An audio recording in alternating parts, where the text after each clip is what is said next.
इस वक्त हम जुड़े हैं यहाँ पर जम्मू कश्मीर रहबर तालीम टीचर्स फोरम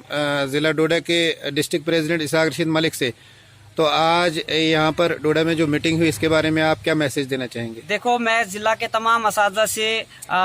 को ये पैगाम देना चाहता हूँ कि रियासती क़यादत जम्मू कश्मीर रहबर तालीम टीचर्स फोरम ने जो चेन हंगर स्ट्राइक की जो कॉल दी है, उसको ज़मीनी सतह पे लागू करने के लिए आज यहाँ हमारा ज़िला सतह का इजलास हुआ, जिसमें यह तय पाया कि 12 तारीख ठीक 10 बजे हम सारे ज़िला के असातिज़ा यहाँ जमा हो जाएंगे और एक हंगर स्ट्राइक जो है हम यहाँ शुरू करेंगे। इसलिए मेरी जिला के तमाम रहबर तालीम असातिज़ा से जिस उस्ताद को 7th पे कमीशन के साथ प्यार है, जो चाहता है कि 7th पे कमीशन इंप्लीमेंट हो, जो चाहता है कि एसएससी सैलरी डीलिंग हो, उनसे मेरी गुजारिश है कि वो